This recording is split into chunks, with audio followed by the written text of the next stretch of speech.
നമസ്കാരം. സ്പോട്ട് ലൈവിലേക്ക് സ്വാഗതം.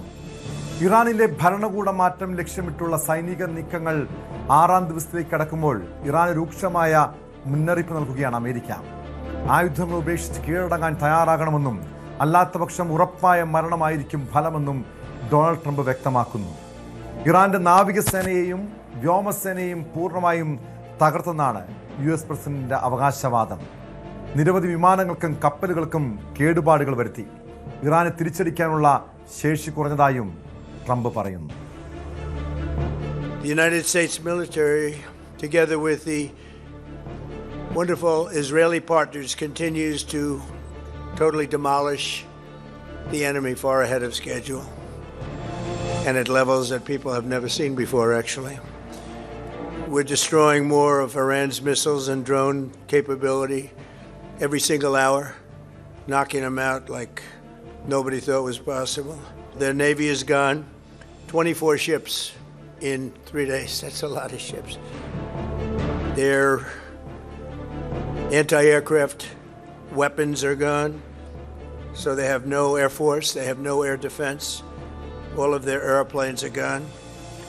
Their communications are gone. Missiles are gone. Launches are gone. About 60% and 64% respectively. Other than that, they're doing quite well. I said, what's left? But they're tough and they want to fight. And they're calling, they're saying, how do we make a deal? I said, you're being a little bit late. And we want to fight now more than they do. And I'm once again calling on all members of the Iranian Revolutionary Guard, the military and the police to lay down their arms. They're only going to be killed. And now is the time to stand up for the Iranian people and help take back your country. You're going to have a chance after all these years to take back your country. Accept immunity. We'll give you immunity. And we'll be giving you really the right side of history, because that's what it is.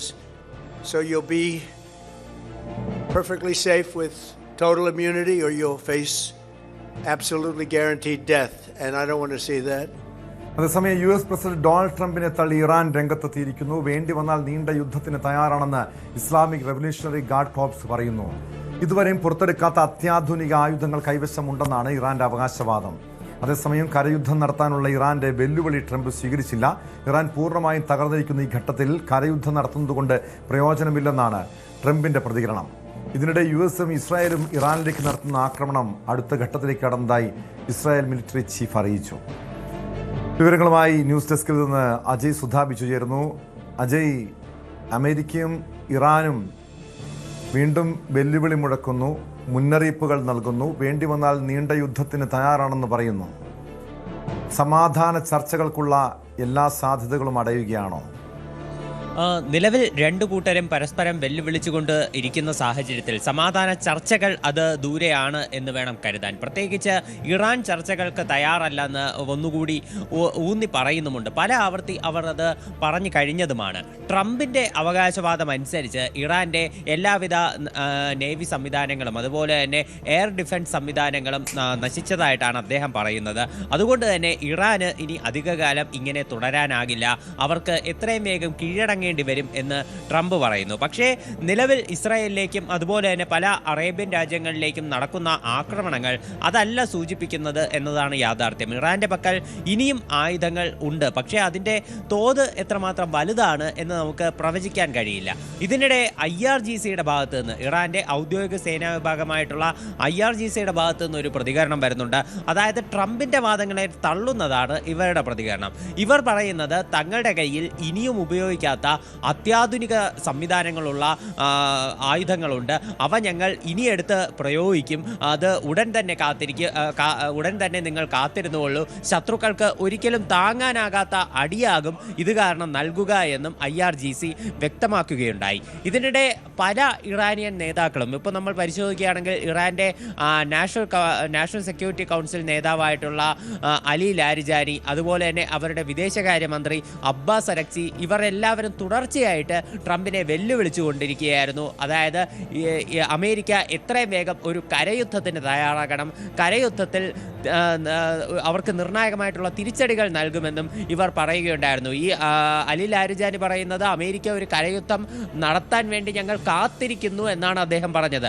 എന്നാൽ Trump NBC ന്യൂസിന് നൽകിയിട്ടുള്ള ഒരു അഭിമുഖത്തിൽ പറഞ്ഞത് ഇത്തരത്തിൽ ഇറാനിലേക്ക് കരയുദ്ധം നടത്തുന്നത് കൊണ്ട് കാര്യമില്ല, അവർ അല്ലെങ്കിൽ തന്നെ പൂർണ്ണമായിട്ടും തകർന്നിരിക്കുകയാണ്. ഇത്തരത്തിലൊരു കരയുദ്ധം നടത്തുന്നത് അത് വെറുതെ സമയം വേസ്റ്റ് ചെയ്യുന്ന നടപടിയാണ് എന്നതാണ് പറയുന്നത്.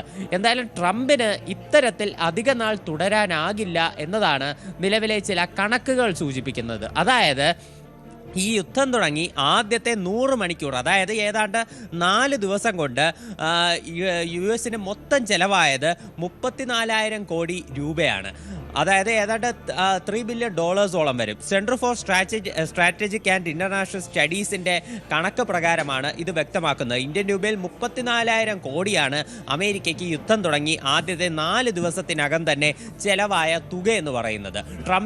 ട്രംപിനെതിരെ ഇതിനോടകം US പല എതിർപ്പുകളും ഈ യുദ്ധം തുടങ്ങിവെച്ചതിനെതിരെ ഉയർന്നു വന്നിട്ടുണ്ട്. US സെനറ്റിലും അതുപോലെ തന്നെ ഇപ്പോൾ അടുത്തിടെ US റെപ്രസെൻറ്റേറ്റീവ് കൗൺസിലിലും ട്രംപിനെതിരെ വോട്ടെടുപ്പ് നടക്കുകയുണ്ടായി. ഇതിൽ നേരിയ വോട്ടിൻ്റെ വ്യത്യാസത്തിലാണ് ട്രംപ് വിജയിച്ചുകൊണ്ട് യുദ്ധം തുടരാനുള്ള അനുമതി ലഭിച്ചത്. എന്നാൽ ഈ ഒരു കരയുദ്ധം തുടങ്ങിയാൽ അത് അമേരിക്കയ്ക്ക് കനത്ത നാശനഷ്ടങ്ങൾ ഉണ്ടാക്കാൻ സാധ്യതയുണ്ട്. പ്രത്യേകിച്ച് ഇറാൻ്റെ ഭൂപ്രകൃതി, അതുപോലെ അവിടുത്തെ മരുഭൂമികൾ, മലകൾ, ഇതെല്ലാം US സേനയ്ക്ക് ആ രാജ്യത്തിനുള്ളിലേക്ക് കടന്നു കയറുന്നതിൽ ബുദ്ധിമുട്ടുണ്ടാക്കും. അങ്ങനെയാണെങ്കിൽ കൂടുതൽ US സൈനികർ കൊല്ലപ്പെടാനും കൂടുതൽ നഷ്ടം, സാമ്പത്തിക നഷ്ടം അവർക്കുണ്ടാകാനും കാരണമാകും. അങ്ങനെയാണെങ്കിൽ തീർച്ചയായിട്ടും ട്രംപിന് അത് US നിന്ന് തന്നെ ട്രംപിനെതിരെ എതിർ സ്വരങ്ങൾ കൂടുതൽ ഉണ്ടായേക്കാം. അങ്ങനെയാണെങ്കിൽ ഇപ്പോൾ നടന്ന വോട്ടിംഗ് വീണ്ടും ഒന്നുകൂടി നടക്കുകയാണെങ്കിൽ ഈ നേരിയ വോട്ട് വ്യത്യാസത്തിൽ വിജയിച്ച ട്രംപിന് ജയിക്കാൻ സാധിക്കാതെ വരും. അങ്ങനെയാണെങ്കിൽ ട്രംപിന് അത് വലിയൊരു നാണക്കേടായി തന്നെ വന്നേക്കാം. ഇതിനിടെ ഇസ്രായേൽ ആർമി വ്യക്തമാക്കുന്നത് ഇസ്രായേലിൻ്റെയും അമേരിക്കയുടെയും നേതൃത്വത്തിലുള്ള ആക്രമണം അതൊരു പുതിയ ഘട്ടത്തിലേക്ക് കടക്കുന്നു എന്നാണ് ഇസ്രായേൽ വ്യക്തമാക്കുന്നത്. ഇതിൻ്റെ ചില പ്രതിഫലനങ്ങൾ ഇവർ തന്നെ വ്യക്തമാക്കുന്നുണ്ട്. അതായത് ടെഹ്റാനിൽ ഞങ്ങൾ കൂടുതൽ ആക്രമണങ്ങൾ നടത്തുന്നു എന്നാണ് പറയുന്നത്. ഇപ്പോൾ നിലവിൽ നമ്മൾ നോക്കുകയാണെങ്കിൽ ടെഹ്റാനിൽ കൂടുതൽ സ്ഫോടന ശബ്ദങ്ങൾ കേൾക്കുന്നുണ്ട്. അവിടുത്തെ ഒരു മിലിറ്ററി അക്കാഡമി തകർന്നതായിട്ട് വിവരം വരുന്നുണ്ട്. ടെഹ്റാനിലുള്ള ഒരു ആസാദി സ്പോർട്സ് കോംപ്ലക്സ് തകർന്നതായിട്ടുള്ള വിവരങ്ങളുണ്ട്. അതുപോലെ പല ഇൻഫ്രാസ്ട്രക്ചർ സംവിധാനങ്ങളും എല്ലാം നശിച്ചതായിട്ട് വിവരമുണ്ട്. ഇന്നലെ രാത്രി തന്നെ നിരവധി മിസൈലുകൾ ടെഹ്റാൻ നഗരത്തിൽ പതിച്ചിരുന്നു. ഇതിനോടകം തന്നെ ലക്ഷക്കണക്കിന് ആളുകൾ നഗരം വിട്ട് പോയതായിട്ടാണ് വിവരം. ഇറാൻ തിരിച്ചും മറുപടി നൽകുന്നുണ്ട്. ഇറാൻ ഈ ടെഹ്റാനിലേക്ക് വന്ന 2 മിസൈലുകൾ അത് നിർവീര്യമാക്കിയതായിട്ടുള്ള വിവരങ്ങളുണ്ട്. അതുപോലെ ഇസ്രായേലിലേക്ക് 6 മിസൈലുകൾ അയച്ചിരുന്നു. പക്ഷേ ഇസ്രായേൽ സേന ഇത് നിർവീര്യമാക്കിയതായിട്ടാണ് വിവരങ്ങൾ ലഭിക്കുന്നത്. ഈ ടെഹ്റാനിലുള്ള സ്പോർട്സ് കൗൺസിലിൻ്റെ കെട്ടിടം തകർത്തതിൽ ഇറാൻ ശക്തമായിട്ടുള്ള പ്രതിഷേധം രേഖപ്പെടുത്തിയിട്ടുണ്ട്. ഇത് അന്താരാഷ്ട്ര ചട്ടങ്ങൾക്കും അതുപോലെ ഒളിമ്പിക്സ് ചാർട്ടറിനും വിരുദ്ധമായിട്ടുള്ള നടപടിയാണ് US ഇസ്രായേലും സ്വീകരിച്ചിട്ടുള്ളതെന്നാണ് ഇറാൻ പറയുന്നത്. അതുപോലെ ഇറാനിൽ നമ്മളെ എല്ലാവരെയും വേദനിപ്പിച്ച ഒരു കാര്യമാണ് മിനാബിലെ സ്കൂളിലെ ആക്രമണം എന്ന് പറയുന്നത്. ഈ ആക്രമണത്തിന് പിന്നിൽ ഇസ്രായേലല്ല അമേരിക്കയാണ് എന്നതിൻ്റെ ചില വിവരങ്ങൾ കൂടി ഇന്ന് പുറത്തു വന്നിട്ടുണ്ട്. അമേരിക്കയുടെ മിലിറ്ററി നടത്തിയിട്ടുള്ള അന്വേഷണത്തിലാണ് ഇക്കാര്യം വ്യക്തമാക്കിയിട്ടുള്ളത്. എന്തായാലും ഈ സ്കൂളിലെ കാര്യം ഉൾപ്പെടെ കുട്ടികളുടെ മരണത്തിൽ വലിയൊരു അജയ്, കാരണം ഇസ്രായേൽ കൃത്യമായി പറയുന്നുണ്ട് യുദ്ധം ഇറാനിലേക്ക് നടത്തുന്ന ആക്രമണം അടുത്ത ഘട്ടത്തിലേക്ക് കടന്നു വന്നു. കാരണം ഇപ്പോൾ തന്നെ വലിയ നാശനഷ്ടങ്ങൾ, ആൾനാശം, കുഞ്ഞുങ്ങളുടെ മരണം, അതായത് നിരപരാധികളായ കൊച്ചുകുട്ടികളടക്കം കൊല ചെയ്യപ്പെടുന്ന സാഹചര്യം ഉണ്ടാകുന്നു. ഒരുപക്ഷെ ഇറാൻ വെല്ലുവിളി മുഴക്കുമ്പോൾ, അതായത് ഒരു കരയുദ്ധത്തിന് അമേരിക്കയെ വെല്ലുവിളിക്കുമ്പോൾ ഒരുപക്ഷെ ആ ഒരു ഘട്ടത്തിലേക്ക് കടന്നു കഴിഞ്ഞാൽ നമുക്ക് ചിന്തിക്കാൻ കഴിയുന്നതിനപ്പുറം വലിയ നഷ്ടങ്ങളായിരിക്കും ഈ രാജ്യങ്ങൾക്ക്. അതായത് ഇറാനിൽ മാത്രമല്ല, സമീപ രാജ്യങ്ങളിൽ, ലോകത്താകമാനം അതിൻ്റെ പ്രത്യാഘാതങ്ങൾ ഉണ്ടാകാം. എന്താണ് വീണ്ടും ഒരു ചർച്ചയ്ക്കിനി സാധ്യതയുണ്ടോ, അതോ ഈ രീതിയിൽ അടിക്ക് തിരിച്ചടി എന്ന രീതിയിൽ പ്രത്യാക്രമണം തുടരാനുള്ള സാധ്യതയാണോ ഉള്ളത്? എന്തായാലും അമേരിക്ക കരയുദ്ധം എന്ന് പറയുന്ന ഒരു വലിയ തലവേദന എടുത്ത് പുറത്തു വയ്ക്കാനുള്ള സാധ്യതകൾ കുറവാണ്. ഈ യുദ്ധത്തിൻ്റെ സാധ്യതകൾ നിലവിലെ സ്ഥിതിഗതികൾ വെച്ച് പരിശോധിക്കുകയാണെങ്കിൽ നമുക്ക് ഇപ്പോൾ അനുമാനിക്കാനാകുന്ന ഒരു കാര്യമെന്ന് പറയുന്നത് കഴിഞ്ഞ വർഷത്തിന് സമാനമായിട്ടുള്ള ഒരു പശ്ചാത്തലം ഇവിടെയും ഉണ്ടാകുമെന്നാണ്. അതായത് കഴിഞ്ഞ ദിവസം 12 ദിവസം നീണ്ടുനിന്ന ഒരു യുദ്ധം ഇറാനും അമേരിക്കയ്ക്കും അതുപോലെ തന്നെ ഇസ്രയേലിനും ഇടയിലുണ്ടായിരുന്നു. ഇതിനുശേഷം ഈ 3 രാജ്യങ്ങളും സ്വയം വിജയികളായിട്ട് പ്രഖ്യാപിച്ചുകൊണ്ട് ആ യുദ്ധം അവസാനിപ്പിക്കുന്ന കാഴ്ചയായിരുന്നു കഴിഞ്ഞ വർഷം കാണാൻ സാധിച്ചത്. US പറഞ്ഞു ഈ യുദ്ധത്തിൽ ഇറാൻ്റെ എല്ലാ ഈ മിസൈലുകളും അതുപോലെ തന്നെ ആണവ സംവിധാനങ്ങളും നശിപ്പിച്ചതായിട്ട് USഉം ഇസ്രായേലും അവകാശപ്പെട്ടു. ഈ ശത്രുക്കളെ തറപറ്റിച്ചതായിട്ട് ഇറാനും അവകാശപ്പെട്ടിരുന്നു. എന്നാൽ ഈ വർഷം ഇതേ കാര്യങ്ങൾ വീണ്ടും ഉന്നയിച്ചുകൊണ്ടാണ് USഉം ഇസ്രായേലും ഈ നിലവിലെ സംഘർഷങ്ങൾക്ക് വന്നത്. അതായത് ഇറാൻ വീണ്ടും ഇത്തരത്തിൽ ആണവ സംവിധാനങ്ങളും മിസൈലും എല്ലാം വികസിപ്പിക്കുന്നു എന്ന് പറഞ്ഞുകൊണ്ട് ഈ വർഷം വീണ്ടും പോരാട്ടത്തിലെത്തി. ട്രംപ് ആദ്യം സൂചിപ്പിച്ച ഒരു കാര്യം നമുക്ക് എല്ലാവർക്കും ഓർമ്മയുണ്ടാകും. അതായത് ഈ യുദ്ധം 4 ആഴ്ച നീളും എന്നുള്ളൊരു കാര്യം. അതായത് 4 ആഴ്ച കഴിഞ്ഞതിന് ശേഷം ചിലപ്പോൾ ട്രംപും അതുപോലെ തന്നെ ട്രംപിൻ്റെ ഭാഗത്തു നിന്ന് USഉം അതുപോലെ തന്നെ ഇസ്രായേലും ഈ യുദ്ധത്തിൽ തങ്ങൾ വിജയിച്ചു എന്നുള്ള അവകാശവാദം ഉന്നയിച്ചുകൊണ്ട് ഈ യുദ്ധത്തിൽ നിന്ന് പിന്മാറാനുള്ളൊരു സാധ്യതയുണ്ട്. പക്ഷേ ഇറാൻ്റെ കാര്യം അപ്പോഴും വിദൂരമാണ്. കാര്യം കഴിഞ്ഞ വർഷം ആയത്തുള്ള അലി ഖമനേയി എന്നുള്ള നേതാവിൻ്റെ കൃത്യമായിട്ടുള്ള മേൽനോട്ടം ഈ യുദ്ധത്തിലും അതുപോലെ തന്നെ രാജ്യത്തിൻ്റെ നിലപാടുകളിലും ഉണ്ടായിരുന്നു. എന്നാൽ ഒരു വലിയ മതനേതാവിനെ തന്നെ കൊലപ്പെടുത്തുന്ന ഒരു സാഹചര്യമാണ് ഇപ്പോഴത്തെ സംഘർഷങ്ങളിൽ ഉണ്ടായിട്ടുള്ളത്. അപ്പോൾ കൃത്യമായിട്ടുള്ളൊരു നേതാവില്ലാതെ കൃത്യമായിട്ടുള്ളൊരു നിർദ്ദേശങ്ങളില്ലാതെ ഇറാൻ തങ്ങളുടെ പരമോന്നത നേതാവിനെ കൊലപ്പെടുത്തിയതിൻ്റെ പ്രതികാരം വീട്ടാൻ ഏതറ്റം വരെയും യുദ്ധത്തിൽ മുന്നോട്ട് പോകും എന്ന് തന്നെയാണ് അവരുടെ പ്രതികരണങ്ങളിൽ നിന്ന് നമുക്ക് വ്യക്തമാകുന്നത്. അങ്ങനെയാണെങ്കിൽ ഇറാൻ ഈ യുദ്ധം വീണ്ടും മുന്നോട്ട് കൊണ്ടുപോകാനുള്ള സാധ്യതയുണ്ട്. അങ്ങനെയാണെങ്കിൽ പശ്ചിമേഷ്യ അത് വലിയൊരു ഭീതിയിലേക്കാകും അത് വീണ്ടും ഇടാൻ പോകുന്നത്. ഇപ്പോൾ ഈ മരണസംഖ്യ തന്നെ വല്ലാതെ ഉയരുന്നുണ്ട്. പശ്ചിമേഷ്യയിലെ സംഘർഷത്തിൽ ആകെ 200 കുട്ടികൾ കൊല്ലപ്പെട്ടതായിട്ടാണ് റിപ്പോർട്ടുകൾ. 181 കുട്ടികൾ ഇറാനിൽ മാത്രം കൊല്ലപ്പെട്ടു. 7 കുട്ടികൾ ലെബനനിലും 3 കുട്ടികൾ ഇസ്രായേലിലും 1 കുട്ടി കുവൈറ്റിലും കൊല്ലപ്പെട്ടിട്ടുണ്ട്. അതുപോലെ റെഡ് ക്രസൻറ്റിൻ്റെ കണക്ക് പ്രകാരം നിരവധി വീടുകൾ 3090 വീടുകളാണ് ഇറാനിൽ സാധാരണക്കാരുടേതായി നശിച്ചത്. 528 ബിസിനസ് സേവന കേന്ദ്രങ്ങളും അതുപോലെ തന്നെ 14 ഹോസ്പിറ്റലുകളും പാരാമെഡിക്കൽ സംവിധാനങ്ങളും എല്ലാം നശിച്ചു. ഇപ്പോൾ ടെഹ്റാൻ നഗരത്തിന് പുറത്ത് 2 പാരാമെഡിക്കൽ ഉദ്യോഗസ്ഥർക്ക് ജീവൻ നഷ്ടപ്പെട്ടതായിട്ടുള്ള ചില വിവരങ്ങളെല്ലാം ഉണ്ട്. ഇത്തരത്തിൽ കടുത്ത രീതിയിൽ തന്നെയാണ് ആക്രമണം. അതുപോലെ തന്നെ ലെബനനിലും ആക്രമണം രൂക്ഷം തന്നെയാണ്. ലെബനനിൽ അടുത്ത ഘട്ട ആക്രമണം തുടരുന്നതായിട്ട് ഇസ്രായേൽ അറിയിച്ചിട്ടുണ്ട്. ബെയ്റൂട്ടിൽ ഇതിനോടകം തന്നെ 26 ഘട്ട ആക്രമണങ്ങൾ ഇസ്രായേൽ നടത്തിയിരുന്നു. ഇതടുത്ത് 27ാം ഘട്ട ആക്രമണമാണ്. ലെബനനിലും 123 പേർ മരിക്കുകയും അതുപോലെ തന്നെ 683 പേർക്ക് പരിക്കേൽക്കുകയും ചെയ്തിരുന്നു.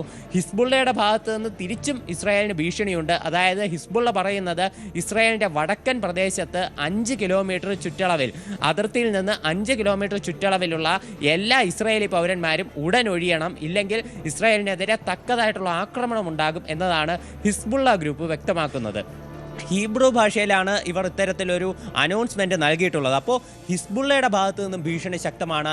ഇറാഖിൽ നിന്നുള്ള ചില സായുധ ഗ്രൂപ്പുകൾ ഇറാന് പിന്തുണയുമായിട്ട് അമേരിക്കൻ സൈനിക ബേസുകളെ ആക്രമിക്കും എന്നുള്ള ഒരു ഭീഷണി നൽകിയിട്ടുണ്ട്. ഇതിനിടെ മറ്റ് പശ്ചിമേഷ്യൻ രാജ്യങ്ങളിലെ സാഹചര്യവും ഗുരുതരം തന്നെയാണ്. ഇപ്പോൾ നിലവിൽ അൽ-ഉബൈദ് എയർബേസിലേക്ക് ഒരു മിസൈൽ പതിച്ചു എന്നുള്ള ചില വാർത്തകളുമുണ്ട്. മറ്റ് പശ്ചിമേഷ്യൻ രാജ്യങ്ങളുടെ സാഹചര്യത്തിനൊപ്പം തന്നെ ഇന്ത്യയിലെ സാഹചര്യം എന്താണെന്ന് കൂടി അറിയണം. പ്രത്യേകിച്ചും ഇന്ത്യ യുദ്ധത്തിൽ ആശങ്ക രേഖപ്പെടുത്തിയിട്ടുണ്ട്. ഹോർമുസ് കടലിടുക്കിലെ സാഹചര്യം അതീവ ഗുരുതരമാണെന്നും ഇന്ധന നീക്കം തടസ്സപ്പെടുമെന്നും രാജ്നാഥ് സിംഗ് വ്യക്തമാക്കിയിരിക്കുന്നു. ഇത് എങ്ങനെയായിരിക്കും ഇന്ത്യ ഇപ്പോഴത്തെ ഈ യുദ്ധം ഇങ്ങനെ നീണ്ടു പോകുന്നതിനെ ഇന്ത്യ എങ്ങനെയാണ് കാണുന്നത്? ഇന്ത്യയിൽ എങ്ങനെയായിരിക്കും ഇതിൻ്റെ പ്രതിഫലനങ്ങൾ വരും ദിവസങ്ങൾ ഉണ്ടാവുക? രാജ്നാഥ് സിംഗ് ഇപ്പോൾ നിലവിൽ ഈ ഒരു പശ്ചിമേഷ്യയിലെ സംഘർഷങ്ങളിൽ ആശങ്ക പ്രകടിപ്പിച്ചുകൊണ്ട് രംഗത്തെത്തിയിട്ടുണ്ട്. അദ്ദേഹം പറഞ്ഞത് ഈ ഹോർമുസ് കടലിടുക്കിൽ ഉണ്ടായിട്ടുള്ള സംഘർഷം അത് അന്താരാഷ്ട്ര തലത്തിൽ തന്നെയുള്ള എണ്ണയുടെ കയറ്റുമതി അതുപോലെ തന്നെ ഈ മറ്റ് ഗ്യാസുകളുടെ LPG ഗ്യാസുകളുടെ ഇറക്കുമതി എല്ലാത്തിനെയും വളരെ മോശമായിട്ട് ബാധിച്ചേക്കാം എന്നാണ് രാജ്നാഥ് സിംഗ് വ്യക്തമാക്കിയത്. അതുപോലെ തന്നെ പശ്ചിമേഷ്യയിലുള്ള രാജ്യങ്ങൾ പരസ്പരം തുടരുന്ന ഒരു സംഘർഷം അത് തീർച്ചയായിട്ടും ഭീതി ഉണ്ടാക്കുന്ന ഒരു കാര്യമാണ്. ഈ ഒരു സംഘർഷം അതൊരു ന്യൂ നോർമലായിട്ട്, ഇത് തീർത്തും അബ്നോർമലായിട്ടുള്ള ഈ സാഹചര്യം ഒരു ന്യൂ നോർമൽ പോലെ പലരും വ്യാഖ്യാനിക്കുന്നു. അതിനൊരു ന്യൂ നോർമൽ സാഹചര്യം ഉണ്ടായി വരുന്നു. ഇത് തീർച്ചയായിട്ടും ഒരു അസ്വസ്ഥപ്പെടുത്തുന്ന സാഹചര്യമാണ് എന്നും രാജ്നാഥ് സിംഗ് പറഞ്ഞിട്ടുണ്ട്. അന്താരാഷ്ട്ര നിലയിൽ തന്നെ എക്കണോമിയിലും അതുപോലെ തന്നെ ട്രേഡിലും വളരെ വലിയ സ്വാധീനങ്ങൾ ഇത് കാരണം ഉണ്ടാകുമെന്നും രാജ്നാഥ് സിംഗ് സൂചന നൽകി. അതിൻ്റെ ചില പ്രതിഫലനങ്ങൾ ഇന്ത്യയിൽ തന്നെ കാണാം. ഇന്ത്യയിൽ കടുത്ത രീതിയിൽ പലയിടത്തും ഈ എൽ പി ജി വാതകങ്ങളുടെ ദൗർലഭ്യം നേരിടുന്നതായിട്ടാണ് വിവരം ലഭിച്ചിട്ടുള്ളത്. ക്രൂഡ് ഓയിലിൻ്റെ ഇറക്കുമതിയിലും ഒരു പ്രതിസന്ധി ഇന്ത്യ നേരിടുന്നുണ്ടായിരുന്നു. എന്നാൽ ഇപ്പോൾ അമേരിക്ക ഇന്ത്യക്ക് 30 ദിവസത്തേക്ക് റഷ്യയിൽ നിന്ന് ക്രൂഡ് ഓയിൽ ഇറക്കുമതി ചെയ്യാൻ അനുമതി നൽകിയിട്ടുണ്ട്. അങ്ങനെയാണെങ്കിൽ അതുവഴി ഒരു പരിധി വരെ ഈ ഹോർമുസ് കടലെടുക്ക് വഴിയുള്ള ഈ ചരക്ക് നീക്കത്തിൽ നിന്നുണ്ടാകുന്ന നഷ്ടം നികത്താൻ ഇന്ത്യക്ക് സാധിക്കും എന്നാണ് പ്രതീക്ഷിക്കുന്നത്.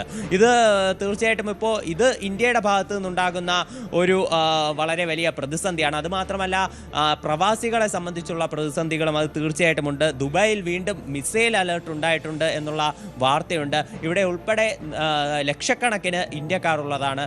അത് ഉൾപ്പെടെ നമ്മുടെ രാജ്യത്തെ സംബന്ധിച്ച് വളരെ ആശങ്കപ്പെടുത്തുന്ന കാര്യമാണ്. ഇപ്പോൾ ഭാഗികമായി മിഡിൽ ഈസ്റ്റ് രാജ്യങ്ങളിൽ നിന്ന് വിമാന സർവീസുകൾ ഉൾപ്പെടെ ആരംഭിച്ചിട്ടുണ്ട്. ഇത് ഒരു നേരത്തെ ആശ്വാസം നൽകുന്നു. എന്തായാലും കാര്യങ്ങൾ അത് ഗുരുതരമായിട്ട് മുന്നോട്ട് പോവുകയാണെങ്കിൽ, അതായത് ഇറാന്റെ പ്രത്യാക്രമണം അത് ഇത്ര കടുത്ത രീതിയിൽ ഇപ്പോൾ ഇടയ്ക്ക് ഒരു 2 ദിവസം ഒരു ചെറിയ ഇടവേളയുണ്ടായിരുന്നു. ഇപ്പോൾ വീണ്ടും പശ്ചിമേഷ്യയിലെ US കേന്ദ്രങ്ങൾക്കെതിരെ അവർ ആക്രമണം ശക്തമാക്കിയിട്ടുണ്ട്. അപ്പോൾ ഈ രീതിയിൽ അവർ ആക്രമണം തുടർന്നാൽ അത് തീർച്ചയായിട്ടും നമ്മളെ സംബന്ധിച്ച് ഒരു ആശങ്കയുണ്ടാക്കുന്ന കാര്യം തന്നെയാണ് കേട്ടോ.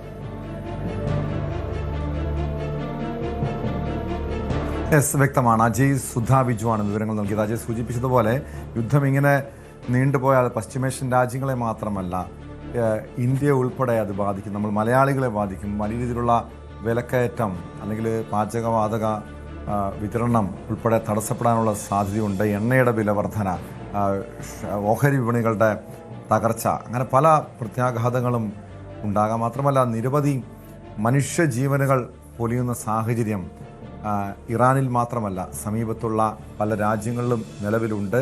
കരയുദ്ധത്തിന് ഇറാൻ വെല്ലുവിളിക്കുന്നുണ്ട്.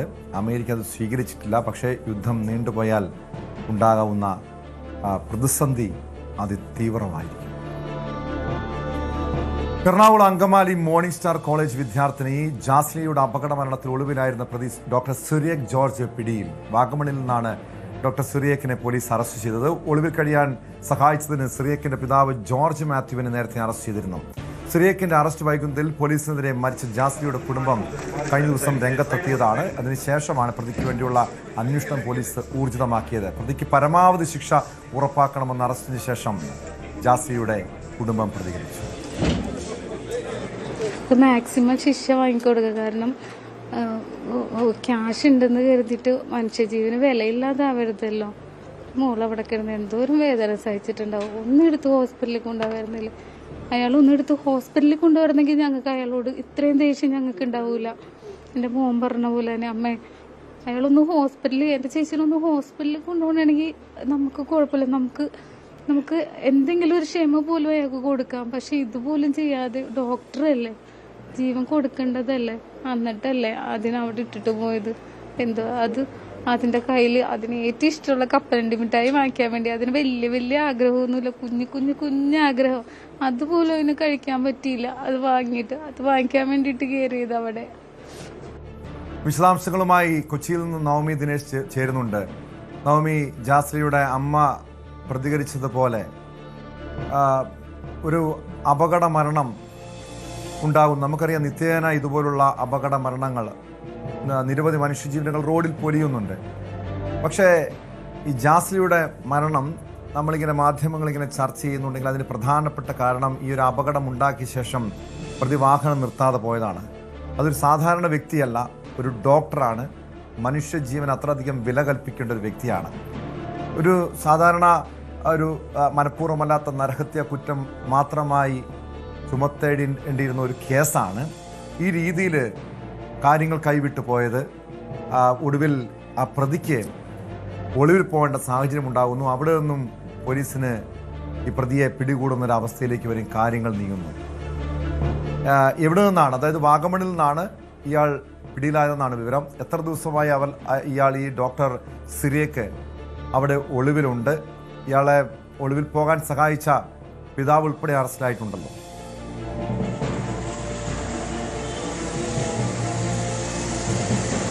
ടോമി, അമ്മ പറഞ്ഞത് തന്നെയാണ് യാഥാർത്ഥ്യം. അതായത് ഇങ്ങനെ തന്റെ മകൾക്ക് ഇത്തരത്തിലൊരു സംഭവം ഉണ്ടായി, അവളെ വാഹനമിടിച്ചു. ആ സമയത്ത് ഒന്ന് ആശുപത്രിയിൽ കൊണ്ടുപോകാൻ ആ ഡോക്ടർ അല്ലെങ്കിൽ ആ ഡ്രൈവർ തയ്യാറായിരുന്നുവെങ്കിൽ തന്റെ മകൾ ചിലപ്പോൾ രക്ഷപ്പെട്ടേനെ, അല്ലെങ്കിൽ ആ കുടുംബത്തിന് ചെറിയൊരു ആശ്വാസമെങ്കിലും, കൃത്യസമയത്ത് ആശുപത്രിയിൽ എത്തിച്ചല്ലോ എന്നൊരാശ്വാസമെങ്കിലും ഈ പ്രതിയോട്, ഈ സിറിയക്കിനോട് ഇത്രയേറെ ദേഷ്യം തോന്നില്ലായിരുന്നു. പക്ഷെ അതുപോലും അവഗണിച്ചുകൊണ്ട് ഒരു ജീവൻ രക്ഷിക്കേണ്ട ഒരു ഡോക്ടറാണ് ജീവൻ എടുക്കുന്ന അവസ്ഥയിലേക്ക് വരെ കാര്യങ്ങൾ എത്തിച്ചത്.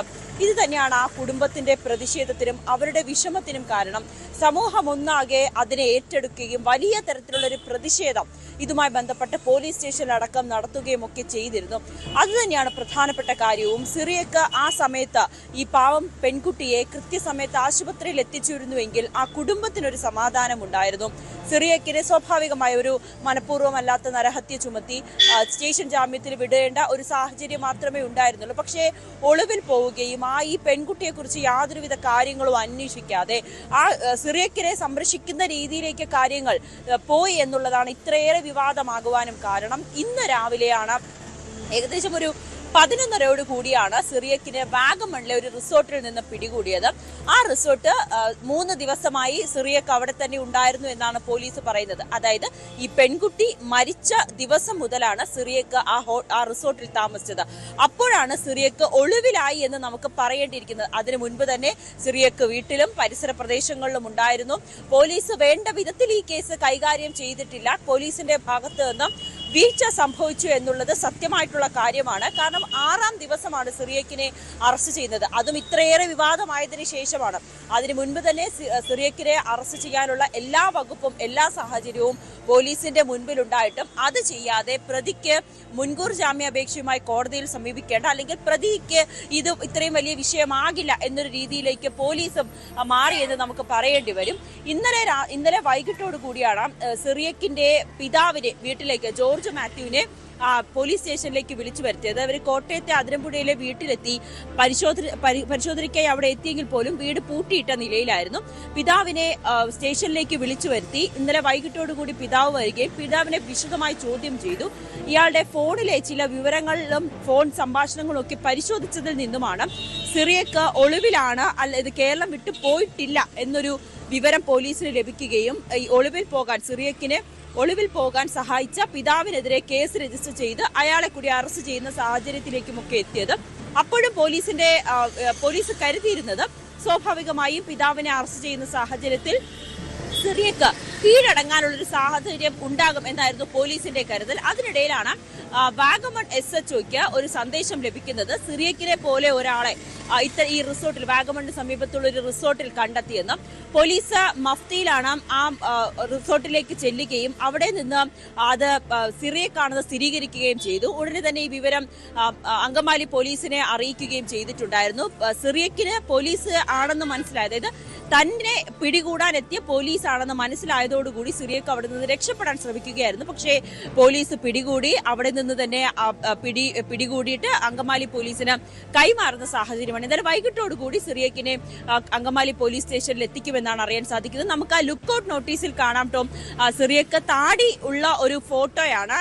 പക്ഷേ ഇത് ഒളിവിൽ പോയ സാഹചര്യത്തിൽ ആ താടി ഷേവ് ചെയ്ത ഒരു രൂപമാണ് ഇപ്പോൾ സിറിയക്കിനെ കാണുന്നത്. അങ്ങനെ തന്നെ തിരിച്ചറിയാതിരിക്കാൻ വേണ്ടിയിട്ടുള്ള കാര്യങ്ങളെല്ലാം സിറിയക്ക് ചെയ്തിട്ടുണ്ടെന്ന് നമുക്ക് വ്യക്തമായിട്ടുണ്ട്. ആ ദൃശ്യങ്ങളിൽ നിന്ന് തന്നെ വ്യക്തമാകുകയും ചെയ്തിട്ടുണ്ട്.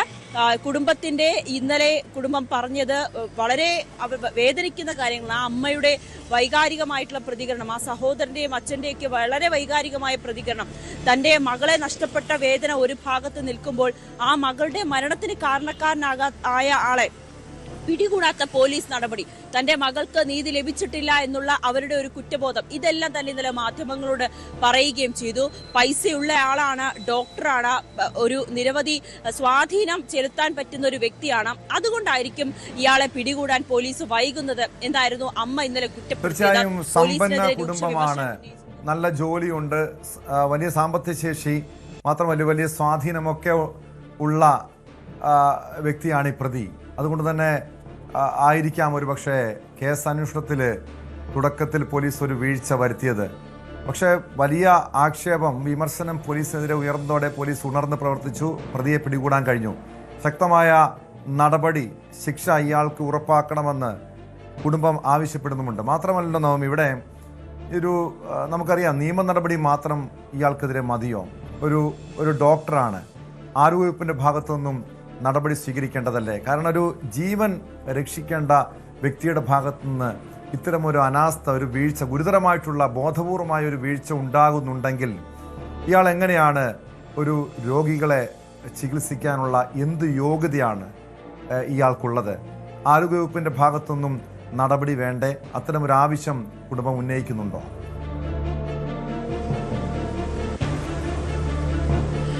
ഇക്കാര്യം കുടുംബം ഇന്നലെ തന്നെ ഉന്നയിച്ചിരുന്നു.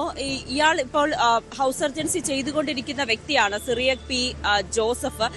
ഇയാൾ എങ്ങനെയാണ് നാളെ ഒരു ഡോക്ടറായി വന്നാൽ എന്ത് വിശ്വാസത്തിലാണ് ഇയാളുടെ അടുത്തേക്ക് ഒരു രോഗി പോവുക? ഇത്തരത്തിലൊരു ഉത്തരവാദിത്തമില്ലാത്ത അല്ലെങ്കിൽ ഇത്തരത്തിലൊരു വലിയ കുറ്റകൃത്യം ചെയ്ത ഒരാളെ എങ്ങനെയാണ് രോഗികളുടെ ഇടയിലേക്ക്, അല്ലെങ്കിൽ അദ്ദേഹം ഒരു ഡോക്ടറാണെന്ന് പറയുന്നത് എങ്ങനെയാണെന്ന് കുടുംബം ചോദിച്ചു. ആരോഗ്യവകുപ്പ് ഇയാൾക്കെതിരെ കടുത്ത നടപടി സ്വീകരിക്കണം എന്ന ആവശ്യം കൂടി കുടുംബം ഇന്നലെ ഉന്നയിക്കുകയും ചെയ്തിട്ടുണ്ട്. ഏതായാലും അതിൽ ഇതുവരേക്കും ഏതെങ്കിലും തരത്തിലുള്ള നടപടി ഉണ്ടാകുമെന്നോ ആരോഗ്യവകുപ്പ് ഇടപെട്ടതായിട്ടോ നമുക്ക് വിവരം ലഭിച്ചിട്ടുമില്ല. പക്ഷേ ഇനി അറസ്റ്റ് അടക്കമുള്ള കാര്യങ്ങളിലേക്ക് കടന്ന സാഹചര്യത്തിൽ സിറിയക്കെതിരെ കൂടുതൽ നടപടികളിലേക്കുള്ള ഒരു സാധ്യതയും നമുക്ക് തള്ളിക്കളയാൻ കഴിയില്ല. ഇപ്പോൾ പോലീസ് ഇട്ട വകുപ്പ് അനുസരിച്ച് മനഃപൂർവ്വമായിട്ടുള്ള നരഹത്യയാണ് ഇപ്പോൾ ചുമത്തിയിരിക്കുന്നത്. പക്ഷെ അപ്പോഴും ടോം, ഒരു കാര്യം, ഈ അപകടം സംഭവിച്ച സമയത്ത് സിറിയക്ക് ലഹരി ഉപയോഗിച്ചിരുന്നോ അല്ലെങ്കിൽ മദ്യപിച്ചിരുന്നോ? എന്തുകൊണ്ടാണ് ഇങ്ങനെ ഒരു അപകടം ഉണ്ടാകാൻ? നമുക്ക് ആ CCTV ദൃശ്യങ്ങൾ കാണാം. ആ പെൺകുട്ടി തെറിച്ചു പോകുന്നതാണ്, ആ വാഹനം ഇടിച്ച ആഘാതത്തിൽ തെറിച്ചു പോകുന്ന വളരെ പേടിപ്പിക്കുന്നതായിട്ടുള്ള ഭയപ്പെടുത്തുന്ന ദൃശ്യമാണ് നമ്മൾ കണ്ടത്. അമിത വേഗതയിലാണ് ഈ വാഹനം പോയത്. അങ്ങനെ മദ്യപിച്ചിരുന്നോ, മറ്റേതെങ്കിലും ലഹരി? തീർച്ചയായും അതാണ് സംശയിക്കേണ്ടത് നവമി. സൂചിപ്പിച്ചതുപോലെ ഒരു ലഹരിയോ മദ്യമോ ഉപയോഗിച്ചിട്ടില്ലെങ്കിൽ അയാൾക്ക് അവിടെ നിർത്താം, വാഹനം നിർത്താം. കാരണം പോലീസ് ഒരിക്കൽ ഒരുപക്ഷെ പിടിക്കപ്പെട്ട് കഴിഞ്ഞാൽ വലിയ രീതിയിലുള്ള നിയമ നടപടികൾ ഉണ്ടാകാം. അതുകൊണ്ടായിരിക്കുമോ സിറിയക്ക് ഒളിവിൽ പോയത്? കാരണം ഇത്രയധികം ദിവസങ്ങൾക്ക് ശേഷമാണ്, ഒരാഴ്ചയോളം അടുക്കുന്നു ഈ സംഭവം നടന്നിട്ട് ഇയാളെ പിടികൂടുമ്പോൾ. അതുകൊണ്ട് തന്നെ ഇനിയൊരു രക്തപരിശോധന നടക്കില്ല. ഇയാൾ ലഹരിക്ക് അടിമയായിരുന്നോ അല്ലെങ്കിൽ മദ്യപിച്ചിരുന്നോ തുടങ്ങിയ കാര്യങ്ങൾ പോലും കണ്ടെത്തുക അത്ര എളുപ്പമായിരിക്കില്ല. പോലീസ് അത്തരം ഒരു സംശയമുണ്ടോ?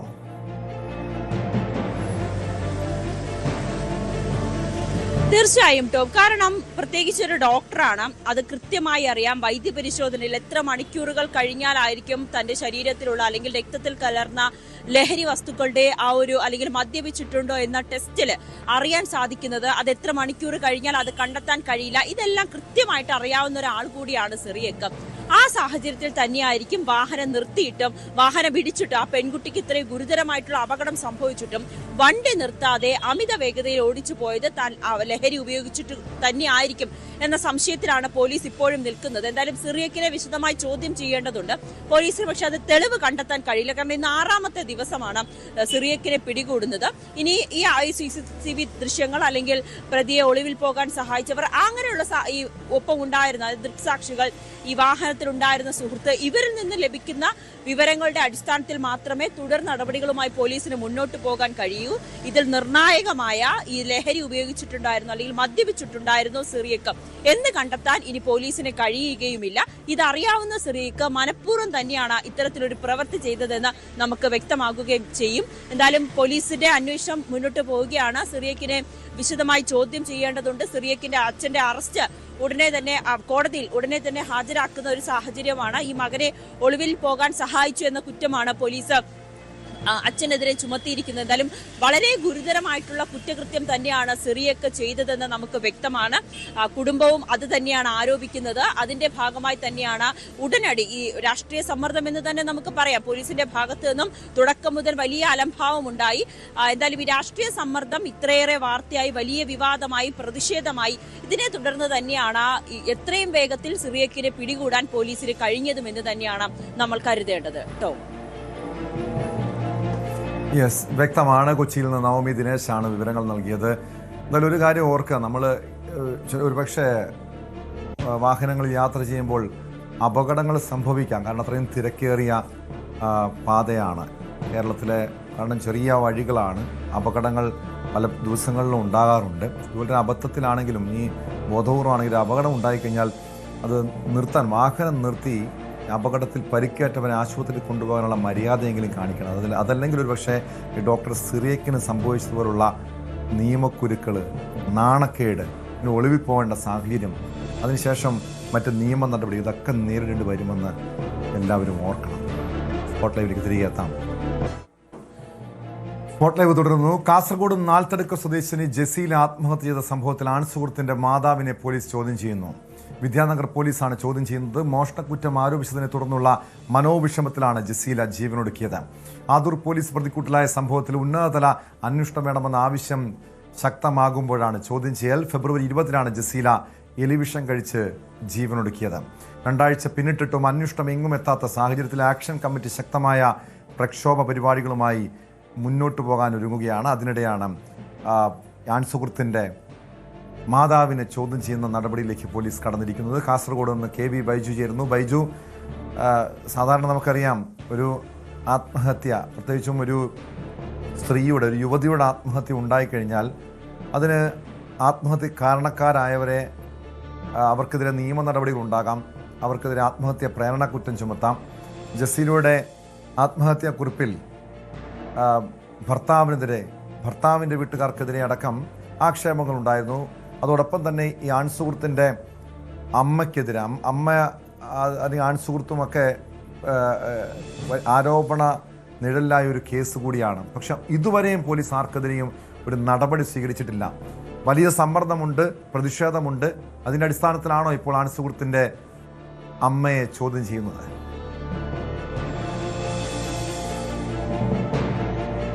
തീർച്ചയായും അങ്ങനെ തന്നെ വേണം ടോമെ കരുതാൻ. കാരണം ഈ കേസിൽ ഒരു പോലീസ് സ്റ്റേഷൻ ഒന്നാകെ പ്രതിക്കൂട്ടിൽ നിൽക്കുന്ന ഒരു സാഹചര്യമുണ്ട്. അതുകൊണ്ടായിരിക്കാം ഇതിൽ വളരെ പിന്നോട്ട് പോലീസ് പോകുന്നതെന്ന് വേണം മനസ്സിലാക്കാൻ. അതായത് ടോം തുടക്കത്തിൽ സൂചിപ്പിച്ചതുപോലെ തന്നെ 15 ദിവസമായിരിക്കുന്നു ഈ ജസീല ഇത്തരത്തിൽ ജീവനൊടുക്കിയിട്ട്. അതായത് ഫെബ്രുവരി 20-നാണ് ജസീലയെ ഇത്തരത്തിൽ ജീവനൊടുക്കുന്നത്. പിന്നീട് അന്വേഷണം സഹോദരൻ തന്നെ പരാതി നൽകുന്നു. മാത്രമല്ല മരണമൊഴിയായി കണക്കാക്കാവുന്ന ഇവരുടെ ദൃശ്യം, അതിലെല്ലാ കാര്യങ്ങളും 5 മിനിറ്റിൽ കൂടുതലുള്ള ഈ ദൃശ്യത്തിൽ ജസീല താൻ നേരിട്ട ദുരനുഭവം, അത് പോലീസ് സ്റ്റേഷനിലായാലും ആൺസുഹൃത്തിന്റെ വീട്ടിൽ നിന്നായാലും ഒക്കെ അതിൽ വിവരിക്കുന്നുണ്ട്. ആ ഒറ്റ ദൃശ്യം കൊണ്ട് തന്നെ പോലീസിന് സ്വാഭാവികമായും അതിലുള്ള ആളുകളെ ചോദ്യം ചെയ്യുകയും ചുരുക്കത്തിൽ ചെയ്യാം. പക്ഷേ അതിൽ ആരോപണ വിധേയരായവരെ ഇതുവരെ ചോദ്യം ചെയ്യാൻ തയ്യാറായില്ല. വലിയ തോതിലുള്ള പ്രതിഷേധമുയർന്നു. മനുഷ്യാവകാശ കമ്മീഷൻ സ്വമേധയാ കേസെടുക്കുന്ന സാഹചര്യമുണ്ടായി. എന്തായാലും ഇന്ന് രാവിലെയോട് കൂടിയാണ് വിദ്യാനഗർ പോലീസ് ഈ ആൺസുഹൃത്തിന്റെ മാതാവിനെ പോലീസ് സ്റ്റേഷനിലേക്ക് വിളിപ്പിച്ചത്. അവരെ ഇപ്പോഴും വിശദമായി ചോദ്യം ചെയ്തുകൊണ്ടിരിക്കുകയാണ്. ഇവരുടെ മൊബൈൽ ഫോൺ ഉൾപ്പെടെ പരിശോധിക്കുന്നുണ്ട്. സൈബർ സെല്ലിന്റെ സഹായത്തോടു കൂടിയാണ് ഈ പരിശോധന, മാത്രമല്ല ഈ ചോദ്യം ചെയ്യലും ഒക്കെ നടക്കുന്നത്. വൈകാതെ തന്നെ ആൺസുഹൃത്തിനെയും ചോദ്യം ചെയ്യുന്നതാണ് നമുക്ക് മനസ്സിലാക്കാൻ സാധിക്കുന്നത്. ഇതിൽ ഒരു ആത്മഹത്യാ പ്രേരണ കുറ്റം അതിൽ നിൽക്കും എന്ന് തന്നെയാണ് ഇതിൽ മുഴുവൻ ആളുകളും, അതായത് പരാതി നൽകിയവർ മാത്രമല്ല, ഏറ്റവും ഒടുവിലായി ന്യൂസ് 8 തന്നെ കാസർഗോഡ് നഗരസഭാ അധ്യക്ഷ ഇതിൽ പോലീസിന്റെ അനാസ്ഥ കൃത്യമായി വിരൽ ചൂണ്ടുന്നുണ്ട്. ഇത്രയും ദിവസമായിട്ടും പോലീസ് എന്തുകൊണ്ടാണ് ഈ സംഭവത്തിൽ ഒരു ചോദ്യം ചെയ്യാൻ പോലും തയ്യാറാകാത്ത എന്ന ചോദ്യമാണ് വലിയ തോതിൽ ഉയർന്നു വന്നത്. ഇതിനെ തുടർന്നാണ് ആക്ഷൻ കമ്മിറ്റി രൂപീകരിച്ചത്. ആക്ഷൻ കമ്മിറ്റിയിൽ നെല്ലിക്കുന്ന് MLA ഉൾപ്പെടെയുള്ളവർ പങ്കെടുക്കുകയുണ്ടായി. ആക്ഷൻ കമ്മിറ്റി ശക്തമായ പ്രക്ഷോഭ പരിപാടികളുമായി മുന്നോട്ട് വരാൻ ഒരുങ്ങുമ്പോഴാണ് ഇപ്പോൾ ഇന്ന് ഇത്തരത്തിൽ നിർണായക നീക്കങ്ങളുമായി പോലീസ് രംഗത്തെത്തിയത്. ഇന്ന് രാവിലെ ജില്ലാ പോലീസ് സൂപ്രണ്ട്, അതുപോലെ തന്നെ കാസർഗോഡ് ASP ഇവരുടെ നേതൃത്വത്തിൽ ഒരു ഉന്നതതല യോഗം ചേർന്നിരുന്നു. ഈ യോഗത്തിലാണ് ഈ സംഭവത്തിൽ യോഗം കഴിഞ്ഞതിന് ശേഷമാണ് ഈ ചോദ്യം ചെയ്യലും ഇത്തരം കാര്യങ്ങളിലൊക്കെ പോലീസ് കടക്കുന്നത്. നമ്മൾ മനസ്സിലാക്കുന്നത് ഇതിൽ ഇവരെ വിശദമായി ചോദ്യം ചെയ്തതിന് ശേഷം ഒരു പക്ഷേ ഇതിൽ ആത്മഹത്യാ പ്രേരണ കുറ്റം ഇവർക്കെതിരെ ചുമത്തിയേക്കാം. അത്തരം നീക്കങ്ങളിലേക്കാണ് പോലീസ് നടത്തുന്ന ഒരു വിവരമാണ് നമുക്ക് വരുന്നത്. ഏതായാലും ഇവരുടെ മൊഴി വിശദമായി രേഖപ്പെടുത്തുന്നുണ്ട്. വലിയ തോതിലുള്ള പ്രതിഷേധം ഉയർന്നു വരുന്ന സാഹചര്യമുണ്ട്. ആദൂർ പോലീസ് സ്റ്റേഷനിൽ ഇവർക്ക് വലിയ തോതിലുള്ള ഒരു ദുരനുഭവം നേരിട്ടിട്ടുണ്ട്. അവിടെ നീതി നിഷേധം നടന്നിട്ടുണ്ട് എന്ന് തന്നെയാണ് ഇപ്പൊ ഓരോ ആളുകളും പറയുന്നത്. അതുകൊണ്ട് തന്നെ ഇതിൽ ആദൂർ പോലീസ് കൂടി ഇത് പ്രതിപട്ടികയിൽ അല്ലെങ്കിൽ പ്രതിക്കൂട്ടിലാവുന്ന ഒരു സാഹചര്യമുണ്ട്. അതുകൊണ്ടാണ് ഈ കേസിൽ ഒരു പക്ഷേ ഇത് മെല്ലെ പോക്കുണ്ടായെന്ന് വേണം കരുതാൻ. അതല്ലെങ്കിൽ നമുക്കറിയാം കേരള പോലീസിന്റെ ഓരോ അന്വേഷണ മികവും. ഒരു തെളിവുമില്ലാത്ത കേസുകളിൽ പോലും മണിക്കൂറുകൾക്കകം അല്ലെങ്കിൽ പ്രതികളെ വളരെ പെട്ടെന്ന് തന്നെ പിടികൂടുന്ന നമ്മുടെ അഭിമാനമായ കേരള പോലീസ്. പക്ഷേ ഇത്തരം കാര്യങ്ങൾ വരുമ്പോൾ അതിൽ വലിയ വീഴ്ച അല്ലെങ്കിൽ അനാസ്ഥ നമുക്ക് പല കേസുകളിലും കാണാൻ കഴിയുന്നുണ്ട്. അതേ രീതിയിലാണ് ജസീല കേസും ഉണ്ടായത്. നിരന്തരം ഇത് സംബന്ധിച്ച വാർത്തകൾ വരുന്നു. പ്രതിഷേധ പരിപാടി തെരുവിലിറങ്ങുന്ന സാഹചര്യം. ഈ മാതാപിതാക്കൾക്ക്, അതായത് ജസീലയുടെ മാതാപിതാക്കൾക്ക് പോലീസ് സ്റ്റേഷനിൽ കയറി ഇറങ്ങേണ്ട സാഹചര്യം. കഴിഞ്ഞ ദിവസമാണ് അവരുടെ ദയനീയാവസ്ഥ. വിദ്യാനഗർ പോലീസ് സ്റ്റേഷനിലെത്തിയ അവർക്ക് ഒരു മറുപടിയും കിട്ടുന്നില്ല. SP-യുടെ അടുത്ത് പോയി ചോദിച്ചോളൂ എന്ന് പറഞ്ഞ് അവരെ നിരാശരായി അവിടെ നിന്ന് മടങ്ങുന്ന സാഹചര്യം. അങ്ങനെയൊക്കെ ഉണ്ടായ ഒരു കേസാണ്. അതിലാണിപ്പോൾ നിർണായകമായ നീക്കം നടക്കുന്നത്. മാതാവിന്റെ ചോദ്യം ചെയ്യൽ ഇപ്പോഴും പുരോഗമിച്ചുകൊണ്ടിരിക്കുകയാണ്. ആൺ സുഹൃത്തും പോലീസ് സ്റ്റേഷനിൽ എത്തിയിട്ടുണ്ട്. ഇയാളെ ചോദ്യം ചെയ്യുന്ന ഉൾപ്പെടെയുള്ള നടപടിയിലേക്ക് കടക്കുമെന്ന് തന്നെയാണ് പോലീസ് വ്യക്തമാക്കിയത്. ഇതിൽ ഈ മാതാവാണ് ഇവർക്കെതിരെ 9.5 പവൻ എന്ന് പറഞ്ഞു ഈ യുവതി സ്വർണം മോഷ്ടിച്ചു എന്നായിരുന്നല്ലോ ആരോപണം. അതിന്റെ പേരിൽ ആദൂർ പോലീസും കുറെ വേട്ടയാടി, വലിയ സമ്മർദ്ദം ചെലുത്തി. അതിന് പിന്നാലെയാണ് യുവതി ആത്മഹത്യ ചെയ്തത്. ആ മോഷണം ഒരു നുണക്കഥയായിരുന്നോ, ഒരു കള്ളപ്പരാതിയായിരുന്നോ? അതാണോ പ്രധാനമായും പോലീസ് ഇപ്പോൾ അന്വേഷിക്കുന്നത്?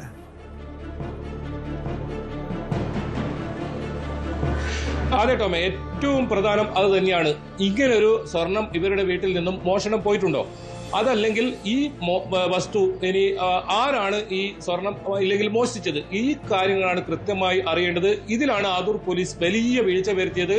ഒരു പരാതി നൽകുന്നു, ഈ മാതാവ് ഒരു പരാതി നൽകുന്നു, തന്റെ വീട്ടിൽ നിന്നും സ്വർണം നഷ്ടപ്പെട്ടു, അത് മോഷ്ടിച്ചത് ജസീലയാണെന്ന് പറയുന്നു. അപ്പോൾ തന്നെ ജസീലയെ പോലീസ് സ്റ്റേഷനിലേക്ക് വിളിപ്പിക്കുന്നു. വനിതാ പോലീസിന്റെ പോലും സാന്നിധ്യമില്ലാതെ മണിക്കൂറുകളോളം ഇവരെ ചോദ്യം ചെയ്യുന്നു. അത് അവരുടെ നാട്ടിലൊക്കെ വലിയ തോതിൽ പ്രചരണം ഉണ്ടാകുന്നു. അതായത് ജസീല ഈ സ്വർണം മോഷ്ടിച്ചു എന്ന തരത്തിൽ വലിയ പ്രചരണം ഉണ്ടാകുന്നു. ആ ഒരു വിഷമത്തിലാണ് ജസീല. അത് ആ വീഡിയോയിൽ കൃത്യമായി ജസീല കാര്യങ്ങൾ വ്യക്തമാക്കുന്നുണ്ട്. അതുകൊണ്ട് തന്നെയാണ് ഇവരുടെ ചോദ്യം ചെയ്യൽ നിർണായകമാവുക. അതിനൊരു ഉത്തരം ഈ ചോദ്യം ചെയ്യലിന് പോലീസിൽ എന്തായാലും ലഭിക്കും. ഇനി ആ സ്വർണം അങ്ങനെ നഷ്ടപ്പെട്ടിട്ടുണ്ടെങ്കിൽ അത് ആരാണ് മോഷ്ടിച്ചത്? ഈ ആൺ സുഹൃത്തുമായി ബന്ധപ്പെട്ട ചില കാര്യങ്ങളൊക്കെ ഇത്തരത്തിൽ പറയുന്നുണ്ട്. പ്രത്യേകിച്ച് ഈ ആക്ഷൻ കമ്മിറ്റി പ്രതിക്കൂട്ടിൽ നിർത്തുന്നത് ആൺ സുഹൃത്തിനെയും കൂടിയാണ്. ആൺ സുഹൃത്ത് പലതരത്തിലും ഇത്തരത്തിൽ ഇവരുടെ കയ്യിൽ നിന്നും സ്വർണമൊക്കെ വാങ്ങിയ കാര്യങ്ങളൊക്കെ പറയുന്നുണ്ട്. അതിനെല്ലാം കൃത്യമായ ഉത്തരം ഇനി പോലീസാണ് നൽകേണ്ടത്. അത് ഈ മാതാവിനെ ചോദ്യം ചെയ്യുന്നതോടുകൂടി അതിലൊരു വ്യക്തത വരും. അതിനും അപ്പുറം ഈ ആൺ സുഹൃത്ത് അഫ്രീദിനെയും കൂടി ചോദ്യം ചെയ്യുമ്പോൾ അതിൽ പോലീസിന് കൃത്യമായ കാര്യങ്ങളിലേക്ക് കടക്കാൻ സാധിക്കും. പോലീസ് പറയുന്നത് നിയമസഭാ തെരഞ്ഞെടുപ്പുമായി ബന്ധപ്പെട്ട് ഉദ്യോഗസ്ഥരുടെ സ്ഥലം മാറ്റവും അത്തരം ഇതിൽ ഈ കേസിലെ സങ്കീർണതയും ഒക്കെയാണ് ഇങ്ങനെ വൈകാൻ കാരണമെന്നാണ്. പക്ഷെ അതങ്ങനെയല്ല. ഒരു പോലീസ് സ്റ്റേഷൻ തന്നെ പ്രതിക്കൂട്ടിലായ ഒരു കേസാണ്. ഒരു പക്ഷേ പോലീസ് പോലീസ് സ്റ്റേഷനിൽ SHO ഉൾപ്പെടെ ഇതിൽ ഈ ഒരു ഭാഗമാകാൻ സാധ്യത ഉള്ളതുകൊണ്ട് തന്നെ പോലീസ് മെല്ലെ പോക്ക് തുടർന്നാണ്. പക്ഷേ ശക്തമായ പ്രക്ഷോഭം, വലിയ തോതിലുള്ള പ്രതിഷേധമൊക്കെ ഉയർന്നു വന്നതോടെ പോലീസിന് ഇതിൽ ഇനി മുന്നോട്ട് ഇതിൽ കുറ്റവാളികളെ അല്ലെങ്കിൽ ഇതിന് നീതി എന്താണ് സത്യാവസ്ഥ എന്ന് പറയാതിരിക്കാൻ കഴിയാത്തൊരു സാഹചര്യം വന്നതോടുകൂടിയാണ് ഇപ്പോൾ ഈ മാതാവിനെ ചോദ്യം ചെയ്യാൻ തീരുമാനിച്ചിട്ടുള്ളത്. മാത്രമല്ല ഇവരുടെ ഭർത്താവിനെ കുറിച്ചും ഇവർ വലിയ തോതിൽ ഈ ദൃശ്യങ്ങളിൽ പറയുന്നുണ്ട്. മാനസികമായി വലിയ ബുദ്ധിമുട്ടിച്ചിട്ടുണ്ടായിരുന്നു. അതുകൊണ്ട് തന്നെ ഈ ഭർത്താവിനെയും കൂടി ചോദ്യം ചെയ്യണമെന്നാണ് ആക്ഷൻ കമ്മിറ്റിയും കുടുംബവും പറയുന്നത്. പ്രധാനമായും അഫ്രീദിയെയും ഇപ്പോൾ ചോദ്യം ചെയ്യുന്ന ഈ മാതാവിനെയും ഇവരെയും ചോദ്യം ചെയ്താൽ തന്നെ ഈ കേസിൽ ഈ സ്വർണം എന്താണ് സംഭവിച്ചത്, സ്വർണം നഷ്ടപ്പെട്ടിട്ടുണ്ടോ, അങ്ങനെയുണ്ടെങ്കിൽ എങ്ങനെയാണ് ഇത് ജസീലയാണ് മോഷ്ടിച്ചതെന്ന് ഇവർക്ക് സ്ഥാപിക്കാൻ പറ്റിയത്? എന്താണ് യഥാർത്ഥത്തിൽ സംഭവിച്ചത്? ആ സ്വർണം മോഷണം പോയെന്ന പരാതി വ്യാജമായിരുന്നോ? ജസീലയെ കള്ളക്കേസിൽ കുടുക്കാൻ ശ്രമിച്ചതാണോ? ഇക്കാര്യം പുറത്തു വരണം. ഇതോടൊപ്പം ആ യുവതിയെ മരണത്തിലേക്ക് തള്ളിവിട്ടവരെ നിയമത്തിന് മുന്നിൽ കൊണ്ടുവരണം. കൊല്ലം ശക്തികുളങ്ങര ഉത്സവാഘോഷത്തിനിടെ യുവാവിനെ ക്രൂരമായി മർദ്ദിച്ചു കൊലപ്പെടുത്തിയ കേസിൽ മുഴുവൻ പ്രതികളും പിടിയിൽ. കൊല്ലം സ്വദേശികളായ വിമൽ രാജ്, സനിൽകുമാർ, സുനിൽകുമാർ, രതീഷ്, ഷമിൽ രാജ്, ഷിബിൻ എന്നിവരാണ് പിടിയിലായത്. കുന്നത്തൂർ സ്വദേശി ഹരികൃഷ്ണനെയാണ് പ്രതികൾ വളഞ്ഞിട്ട് ആക്രമിച്ചത്. തുടർന്ന് ചികിത്സയിലിരിക്കെ മരണം സംഭവിക്കുകയായിരുന്നു. ഒളിവിൽ കഴിഞ്ഞിരുന്ന പ്രതികളെ പ്രത്യേക അന്വേഷണ സംഘമാണ് പിടികൂടിയത്. വിവരങ്ങളുമായി വിനീഷ് ചേരുന്നു കൊല്ലത്ത് നിന്ന്. വിനീഷ്, ഇത് പ്രതികളെ പിടികൂടാൻ വൈകുന്നതിൽ നാട്ടുകാരുടെ ഭാഗത്തു നിന്ന് വലിയ പ്രതിഷേധമൊക്കെ ഉയർന്നതാണ്.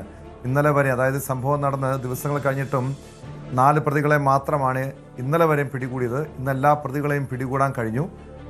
ഈ കൃത്യത്തിൽ നേരിട്ട് പങ്കെടുത്തവർ മാത്രമാണോ പ്രതിപട്ടികയിലുള്ളത്?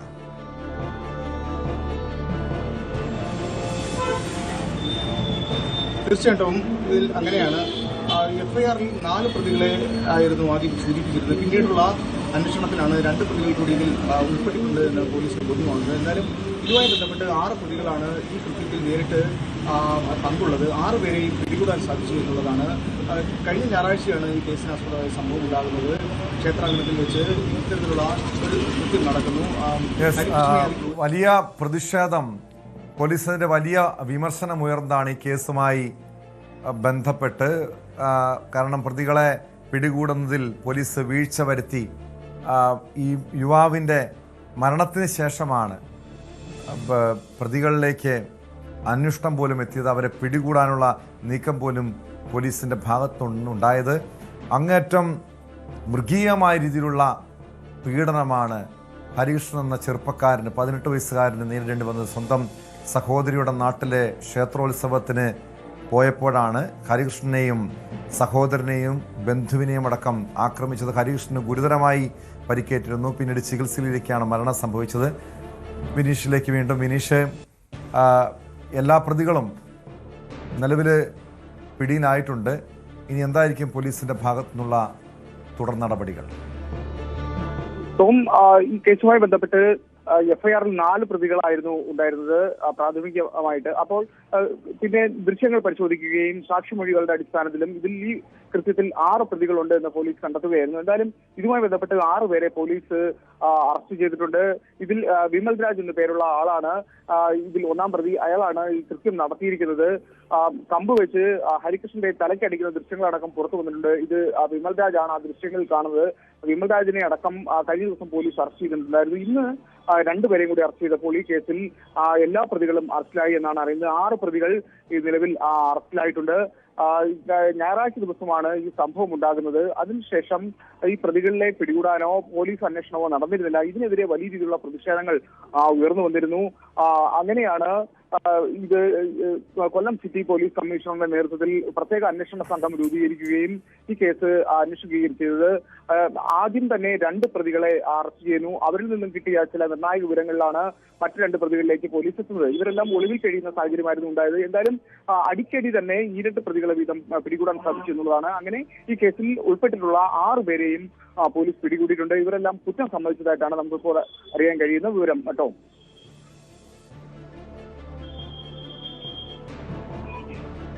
എല്ലാ പ്രതികളും കുറ്റം സമ്മതിച്ചിട്ടുണ്ട്. ഈ എന്തുകൊണ്ടാണ് പോലീസ് പ്രതികളെ പിടികൂടാൻ ഇത്രയധികം വൈകിയത്? ഏതെങ്കിലും രീതിയിലുള്ള രാഷ്ട്രീയ സമ്മർദ്ദം മറ്റോ പോലീസിന് മേലുണ്ടായിരുന്നോ? അത്തരത്തിലുള്ള ഒരു ആക്ഷേപം മുൻപ് തന്നെ നിലനിന്നിരുന്നു ടോം. ഈ ഞായറാഴ്ച ദിവസം ഈ സംഭവം നടക്കുന്നു. തുടർന്ന് പോലീസിൽ പരാതി നൽകുന്നു. ഇതുമായി ബന്ധപ്പെട്ട് പോലീസ് കാര്യമായിട്ടുള്ള അന്വേഷണം നടന്നില്ല. നാട്ടുകാരുടെ ഭാഗത്തു നിന്നും വലിയ രീതിയിലുള്ള വിമർശനങ്ങൾ കാരണമാവുകയും ചെയ്തു. കാരണം ഇതിൽ രാഷ്ട്രീയ ഇടപെടലുകളുണ്ട് എന്ന് ഉന്നതരുടെ ചില സ്വാധീനം ഇതിനകത്തുണ്ട് എന്നതടക്കമുള്ള വിമർശനങ്ങൾ ഉയർന്നു വന്ന സാഹചര്യത്തിലാണ് ഞാൻ നേരത്തെ സൂചിപ്പിച്ചതുപോലെ തന്നെ പ്രത്യേക അന്വേഷണ സംഘം ഇത് രൂപീകരിച്ചത്. ഇതുമായി ബന്ധപ്പെട്ടുള്ള കൃത്യമായിട്ട് പരിധടച്ചുള്ള ഒരു അന്വേഷണമായിരുന്നു നടന്നത്. സംഭവ സമയത്തിന്റെ കൃത്യമായിട്ടുള്ള തെളിവുകൾ അടങ്ങുന്ന ദൃശ്യങ്ങൾ പോലീസിന് ലഭ്യമായി. ഈ ദൃശ്യങ്ങളിൽ പ്രതികളുടെ മുഖം വ്യക്തമായിരുന്നു. അടിക്കുന്നതും അടിയേക്കുന്നവരുടെ എല്ലാം മുഖം വ്യക്തമായിരുന്നു. ഇതുമായി ബന്ധപ്പെട്ട് പ്രാദേശികവാസികളിൽ നിന്ന് കിട്ടിയ വിവരങ്ങൾ, ഇവർ ഒളിവിൽ കഴിയാൻ ഇടയായ സ്ഥലങ്ങൾ, ഇതെല്ലാം കേന്ദ്രീകരിച്ച് പോലീസ് കൃത്യമായി ഒരു അന്വേഷണം നടത്തി. ഞാൻ നേരത്തെ സൂചിപ്പിച്ച 10 പേരടങ്ങുന്ന സംഘമായിരുന്നു. ഇവർ 10 പേർ ഗ്രൂപ്പുകളായി തിരിച്ചായിരുന്നു അന്വേഷണം നടത്തിയത്. എന്തായാലും എല്ലാ പ്രതികളെയും പിടികൂടാൻ സാധിച്ചു എന്നുള്ളതാണ്. നിലവിൽ ഹരികൃഷ്ണൻ തിരുവനന്തപുരം മെഡിക്കൽ കോളേജിൽ വെന്റിലേറ്ററിൽ കഴിയുന്ന സാഹചര്യത്തിലാണ് മരണത്തിന് കീഴടങ്ങേണ്ടി വന്നത്. ചികിത്സയിലിരിക്കെയാണ് ബ്രെയിൻ ഡെത്ത് സംഭവിച്ചത്. ഇപ്പോഴും ആശുപത്രിയിൽ തന്നെയാണ്. അതായത് മൃതശരീരം ഹോസ്പിറ്റലിലാണ്. അതിന്റെ തുടർ നടപടിക്രമങ്ങളുമായിട്ട് പോലീസ് നീങ്ങുന്നുണ്ട്. എന്തായാലും ഈ കേസുമായി ബന്ധപ്പെട്ട് പ്രതികളെ ഉടൻ തന്നെ പിടികൂടാൻ സാധിച്ചു എന്നുള്ളത് വളരെ ആശ്വാസകരമാണ്. നാട്ടുകാരുടെ ഭാഗത്തു നിന്ന് ഇപ്പോഴും വലിയ വിമർശനങ്ങളുണ്ട്. തക്കതായ ശിക്ഷ നൽകണം എന്നുള്ളതാണ്. കാരണം നാട്ടുകാർക്ക് വളരെ പ്രിയപ്പെട്ട ആളായിരുന്നു ഈ ഹരികൃഷ്ണനും ജയകൃഷ്ണനും സഹോദരങ്ങളാണ്. ഇവരുടെ മാതാപിതാക്കൾ സുഖമില്ലാതെ വീട്ടിൽ കഴിയുന്ന സാഹചര്യമാണ്. ഇവർ ഉപജീവനമാർഗം ഇവർ ജോലി ചെയ്തുകൊണ്ട് വന്നാണ് ഉപജീവനമാർഗം അടക്കം നടന്നത്. അതുപോലെ തന്നെ ഇവർ വിദ്യാർത്ഥികൾ കൂടിയാണ്. ഈ ഹരികൃഷ്ണൻ അടൂർ പോളിടെക്നിക്കൽ കോളേജിലെ വിദ്യാർത്ഥിയാണ്. അപ്പോൾ ഈ പഠനവും ഇവരുടെ വീട്ടു ചെലവുകളെല്ലാം തന്നെ ഈ വിദ്യാർത്ഥികൾ കഷ്ടപ്പെട്ടാണ് അവരുടെ കുടുംബം പുലർത്തിയിരുന്നത്. അപ്പം ഇങ്ങനെയുള്ള അവർക്കാണ് ഇത്തരത്തിലുള്ളൊരു ഗതി സംഭവിച്ചിരിക്കുന്നത്. ഇതിൽ മറ്റൊരു കാര്യം കൂടി സൂചിപ്പിക്കാനുള്ളത്, ഈ അമ്പലത്തിലെ ആഘോഷങ്ങൾ, ഈ ഉത്സവാഘോഷങ്ങൾക്ക് നേതൃത്വം നൽകിയവർ ഈ പ്രതിപ്പട്ടികയിൽ ഉൾപ്പെട്ടു എന്നുള്ളതാണ്. അപ്പോൾ കൃത്യമായ ഒരു അന്വേഷണമാണ് ഇതിന്റെ ഭാഗത്ത് ഉണ്ടാവേണ്ടത്. എന്താണ് ഇത്തരത്തിലുള്ള പ്രകോപനം ഉണ്ടാവാൻ കാരണം? ഈ വിദ്യാർത്ഥികളോട്, ഈ കുട്ടികളോട് ഇത്രത്തോളം പ്രകോപനമുണ്ടായി ഒരു മൃഗത്തോട് ചെയ്യുന്ന ഒരു സമീപനം ഇവരോട് കാണിച്ചു എന്നുള്ളതാണ്. നമുക്ക് ആ ദൃശ്യങ്ങൾ തന്നെ കണ്ടു നിൽക്കാൻ കഴിയില്ല. ഒരു പട്ടികൾ കഷ്ണം ഉപയോഗിച്ചാണ് ഹരികൃഷ്ണന്റെ തലയ്ക്ക് ആഞ്ഞടിക്കുന്നത്. എന്നിട്ട് കൊല്ലാൻ ആക്രോശിച്ചുകൊണ്ട് ഉത്തരവിടുന്നു. കൂടെയുള്ളവരോട് അത്തരത്തിലുള്ള പ്രകോപനപരമായ രീതിയിൽ അടിച്ചു കൊല്ലടാ അവനെ എന്ന രീതിയിലൊക്കെ ആ ദൃശ്യങ്ങൾ പറയുന്നതായിട്ട് കേൾക്കാൻ കഴിയും. അപ്പോൾ ഇവരുടെ സഹോദരിയാണെന്ന് സംശയിക്കുന്നു. തൊട്ടടുത്ത് നിന്ന് ഈ വിലക്കാൻ ശ്രമിക്കുന്നുണ്ടെങ്കിൽ അതൊന്നും ഇവർ കാണാനോ കേൾക്കാനോ തയ്യാറാകാതെ അതിക്രൂരമായിട്ട് ഈ 18 വയസ്സുള്ള വിദ്യാർത്ഥിയോട് ഇത്തരത്തിലുള്ള പെരുമാറ്റം ഉണ്ടാവുകയായിരുന്നു. ടോം, ഇതല്ല ഒരിക്കലും ഇത് നമ്മുടെ നാട്ടിൽ നടന്നുകൂടാത്തൊരു സംഭവമാണ്. പരസ്പരം ആഘോഷങ്ങളും സന്തോഷങ്ങളും പങ്കിടേണ്ട സമയമാണ് ഉത്സവങ്ങളൊക്കെ. ഉത്സവങ്ങളുടെ അർത്ഥം തന്നെ അങ്ങനെയാണ്. അപ്പോൾ ഈ അർത്ഥം തന്നെ മാറ്റിമറിക്കുന്ന രീതിയിൽ ഇത്തരത്തിലുള്ള യഥാർത്ഥത്തില് ഒരാൾക്കൂട്ട കൊലപാതകമായിരുന്നു അത്. ഈ പ്രതികൾക്കെതിരെ കടുത്ത നടപടിയാണ് സ്വീകരിക്കേണ്ടത്. ശക്തമായ ശിക്ഷയാണ് ഉറപ്പാക്കേണ്ടത്. മറ്റൊരു പ്രധാനപ്പെട്ട വാർത്തയിലേക്കാണ് ഇനി. ആന്റണി രാജുവിനെതിരെ ക്രിമിനൽ കുറ്റം കണ്ടെത്തുക പ്രയാസമെന്ന് ഹൈക്കോടതി. ജൂനിയർ അഭിഭാഷകന് പ്രതിക്ക് ഒരു സഹായം ചെയ്തതുകൊണ്ട് മാത്രം കുറ്റമെന്ന് പറയാനാകില്ല. തൊണ്ടിമുതലിൽ കൃത്രിമം കാണിച്ചെന്ന കേസിൽ ശിക്ഷാവിധി മരവിപ്പിക്കണമെന്നാവശ്യപ്പെട്ട് ആന്റണി രാജു നൽകിയ ഹർജി പരിഗണിക്കവെയാണ് ഹൈക്കോടതി നിരീക്ഷണം. ശിക്ഷാവിധി മരവിപ്പിക്കണമെന്ന ആന്റണി രാജുവിന്റെ അപ്പീലിൽ വാദം പൂർത്തിയായി. അപ്പീലിൽ ഹൈക്കോടതി പിന്നീട് വിധി പറയും. വിവരങ്ങളുമായി ഡാനി ഇപ്പോൾ ചേരുന്നു കൊച്ചിയിൽ നിന്ന്. ഡാനി, നിയമസഭാ തെരഞ്ഞെടുപ്പ് അടുത്തിരിക്കുകയാണ്. മുൻ മന്ത്രി കൂടിയായ ആന്റണി രാജുവിൻ്റെ ഈ കേസ്, അതായത് ഈ തൊണ്ടിമുതൽ കൃത്രിമം കാട്ടിയെന്ന കേസിന് ആന്റണി രാജുവിനെതിരെ വിധി വരുന്നത്, പിന്നീട് MLA സ്ഥാനം ഉൾപ്പെടെ അയോഗ്യനാക്കപ്പെടുന്നത്. പക്ഷേ ഇന്ന് ഹൈക്കോടതി കേസ് പരിഗണിക്കുമ്പോൾ നടത്തിയ പരാമർശം, നിരീക്ഷണം ആന്റണി രാജുവിന് അനുകൂലമാകാനുള്ള സാധ്യതയാണോ ഈ കേസിൽ? അതായത് ആന്റണി രാജുവിൻ്റെ അപ്പീലിൽ അനുകൂലമാകാനുള്ള സാധ്യതയുണ്ടോ എന്നാണ് ഇനി കേസിൽ കോടതി വിധി പറയുക? ടോമി, കേസിൽ വാദം പൂർത്തിയായി കഴിഞ്ഞിരിക്കുന്നു. ഇനിയിപ്പോൾ വിധി പ്രസ്താവ അടക്കത്തിലേക്ക് നീങ്ങുകയാണ്. Justice C. ജയചന്ദ്രൻ അധ്യക്ഷനായ സിംഗിൾ ബെഞ്ചാണ് ഇപ്പോൾ ഈ കേസിലെ നടപടി ക്രമങ്ങൾ പൂർത്തിയാക്കിയിരിക്കുന്നത്. വാദം കേട്ടിരിക്കുന്നു. പ്രധാനമായും തന്നെയും ഈ പ്രോസിക്യൂഷന്റെ ഒരു നിലപാടെന്ന് പറയുന്നത്, കോടതിയുടെ അനുമതിയില്ലാതെ അനധികൃതമായാണ് ഒന്നാം പ്രതിയിൽ നിന്ന് ആന്റണി രാജു തൊണ്ടി മുതൽ കൈപ്പറ്റിയതെന്നാണ് പ്രോസിക്യൂഷന്റെ തുടക്കം മുതലുള്ള ഒരു നിലപാട്. ഈ കേസിലെ പ്രധാന ഒരു നിരീക്ഷണവും അത് തന്നെയാണ്. തൊണ്ടി മുതൽ കൈമാറാൻ മജിസ്ട്രേറ്റ് കോടതിയുടെ അനുവാദം ഉണ്ടായിരുന്നില്ല. ഈ കാര്യങ്ങൾ, ഈ സ്ഥിതിഗതികൾ ഇങ്ങനെ ഇരിക്കുകയാണ് ഈ തൊണ്ടി മുതൽ കൈപ്പറ്റുകയും ചെയ്തത്. ആന്റണി രാജുവിന്റെ കൈവശം ഇരുന്നപ്പോഴാണ് തൊണ്ടി മുതൽ കൃത്രിമം നടന്നത്. ഇതിനെ സാധൂകരിക്കുന്ന തെളിവുകൾ ഉണ്ടെന്നുമാണ് വഞ്ചൂർ പോലീസ് ഹൈക്കോടതിയിൽ നൽകിയ സത്യവാങ്മൂലം പറഞ്ഞിരിക്കുന്നത്. എന്നാൽ ഈ ആന്റണി രാജു ഇതിൽ ഇപ്പോൾ ഈ കേസുമായി നടപടികൾ ആവശ്യപ്പെട്ടുകൊണ്ട് മുന്നോട്ട് വന്നിട്ടുള്ളത് ഈ തെരഞ്ഞെടുപ്പിലെ മത്സരം എന്നുള്ള കാര്യങ്ങൾ മുൻനിർത്തിയാണ്. ആ മത്സരം എന്നത് ആന്റണി രാജുവിന്റെ ഒരു രാഷ്ട്രീയ ആവശ്യമാണ്. അപൂർവമായ ഒരു സാഹചര്യത്തിൽ മാത്രമേ ശിക്ഷാവിധി മരവിപ്പിക്കാൻ കഴിയുകയുള്ളൂ എന്നുമാണ് പ്രോസിക്യൂഷൻ പ്രധാനമായും എടുത്ത ഒരു നിലപാട് എന്ന് പറയുന്നത്. എന്തായാലും ഇന്ന് ഈ കേസ് പരിഗണനയ്ക്കെടുത്തപ്പോൾ കോടതി പറഞ്ഞ കാര്യങ്ങൾ അത് വളരെ നിർണായകം തന്നെയാണ്. ആന്റണി രാജുവിനെതിരെ ക്രിമിനൽ കുറ്റം ചുമത്തുക അല്ലെങ്കിൽ ക്രിമിനൽ കുറ്റം കണ്ടെത്തുക എന്നത് പ്രയാസകരമാണ് എന്ന് തന്നെയാണ് ഹൈക്കോടതി പറഞ്ഞത്. അതിന് ഒരു കാരണമായിട്ട് ചൂണ്ടിക്കാണിക്കുന്നത് ആന്റണി രാജു കുറ്റകൃത്യം ചെയ്യാനുള്ള ഉദ്ദേശം എന്താണെന്ന് കോടതി തന്നെ ചോദിക്കുന്നു. ഒരു ജൂനിയർ അഭിഭാഷകൻ പ്രതിക്ക് ഒരു സഹായം ചെയ്തു എന്നത് മാത്രം കൊണ്ട് കുറ്റമെന്ന് പറയാനാകില്ല എന്നതാണ് കോടതിയുടെ ശ്രദ്ധേയമായൊരു നിരീക്ഷണം. ഒപ്പം ആന്റണി രാജുവിന് പ്രതിയോട് പ്രത്യേക താല്പര്യമുണ്ടെന്ന് പറയാൻ കഴിയില്ല എന്ന് തന്നെയാണ് കോടതി പറയുന്നത്. ജൂനിയർ അഭിഭാഷകനായിരുന്നു അന്ന് ആന്റണി രാജു. ജൂനിയർ അഭിഭാഷകനായ ആന്റണി രാജുവും പ്രതിയും തമ്മിലുള്ള പരിചയം എന്താണ് എന്നതിൽ വ്യക്തതയില്ല എന്ന് പറയുന്നു. സീനിയർ അഭിഭാഷകന്റെ കക്ഷിയാണ് മയക്കുമരുന്ന് കേസിലെ പ്രതി. അതേ ഓഫീസിലെ തന്നെ ജൂനിയർ അഭിഭാഷകനാണ് ആന്റണി രാജു എന്നത്. അപ്പോൾ സീനിയർ അഭിഭാഷകൻ അറിയാതെയാണോ ജൂനിയർ അഭിഭാഷകനെ ആന്റണി രാജു പ്രതിക്ക് സഹായം ചെയ്തത് എന്നതും കോടതി ചോദിക്കുകയും ചെയ്യുന്നുണ്ട്. ഏതായാലും ഈ കോടതിയുടെ ചോദ്യങ്ങൾ ഈ കേസിൽ ശ്രദ്ധേയം തന്നെയാണ്. അത് ഇനിയിപ്പോൾ വിധി പ്രസ്താവം അടക്കമുള്ള കാര്യങ്ങളിലേക്ക് കടന്നു വരേണ്ടതുമുണ്ട്. ആന്റണി രാജുവും ഇക്കാര്യത്തിൽ പ്രധാനമായും വാദമുഖങ്ങൾ ഉന്നയിച്ചത് ഇതിൽ തൊണ്ടി മുതൽ കൈകാര്യം ചെയ്യുന്ന ക്ലർക്കിനാണ് ഉത്തരവാദിത്വമെന്നാണ് ആന്റണി രാജു പ്രധാനമായിട്ടും തന്നെ പറഞ്ഞിരിക്കുന്നത്. ആര് എപ്പോൾ എവിടെ വെച്ചാണ് ഈ തൊണ്ടി മുതലിൽ മാറ്റം വരുത്തിയതെന്ന് പറയാനാവില്ലെന്നാണ് അന്വേഷണ ഉദ്യോഗസ്ഥർ തന്നെ മൊഴി എന്നതും കോടതിയുടെ ശ്രദ്ധയിൽപ്പെടുത്തിയിട്ടുണ്ട്. എന്തൊക്കെയാണ് മജിസ്ട്രേറ്റ് കോടതിയിൽ നിന്ന് ഒപ്പിട്ട് വാങ്ങിയതെന്ന് അറിയില്ല എന്ന് ആന്റണി രാജു കോടതിയിൽ പറഞ്ഞിരിക്കുന്നു. എന്നാൽ അതിൽ ഒരു സീനിയർ ആയാലും ജൂനിയർ ആയാലും ഒപ്പിട്ട് വാങ്ങിയത് എന്തൊക്കെയെന്ന് അറിയണമെന്നതും ഹൈക്കോടതി ഇതുമായി ബന്ധപ്പെട്ടുകൊണ്ട് പറഞ്ഞിരിക്കുന്നു. അങ്ങനെ ഈ വാദപ്രതിവാദങ്ങൾ കോടതിയിൽ നടന്നിരിക്കുന്നു. ഈ കാര്യങ്ങൾ പ്രധാനമായും ഡാനി പോളാണ് വിവരങ്ങൾ നൽകിയത്. എന്തായാലും ഹൈക്കോടതി കേസിൽ വിധി പറയുമ്പോൾ അത് ആന്റണി രാജുവിൻ്റെ രാഷ്ട്രീയ ഭാവി പോലും അത് ബാധിക്കുന്നതായിരിക്കും. അനുകൂലമല്ലെങ്കിൽ, കോടതിയിൽ നിന്നുള്ള നടപടി അനുകൂലമല്ലെങ്കിൽ ആന്റണി രാജുവിൻ്റെ രാഷ്ട്രീയ ജീവിതം തന്നെ ഒരു പക്ഷേ അവസാനിപ്പിക്കേണ്ട സാഹചര്യത്തിലേക്ക് പോലും കാര്യങ്ങൾ നീങ്ങാം. മുള്ളൻ പന്നിയെ കൊന്ന സംഭവത്തിൽ വെള്ളനാട് ഗ്രാമപഞ്ചായത്ത് പ്രസിഡന്റ് വെള്ളനാട് ശശിയെ അറസ്റ്റ് ചെയ്യാത്തതിൽ വ്യാപക പ്രതിഷേധം. UDF പ്രവർത്തകർ പരുത്തിപ്പള്ളി ഫോറസ്റ്റ് റേഞ്ച് ഓഫീസ് ഉപരോധിച്ചു. സംസ്ഥാനത്ത് നിന്ന് തന്നെ നാണക്കേടിനാഴ്ത്തുന്ന രീതിയിലാണ് വനംവകുപ്പിന്റെ നടപടിയെന്നാണ് UDF ആരോപണം.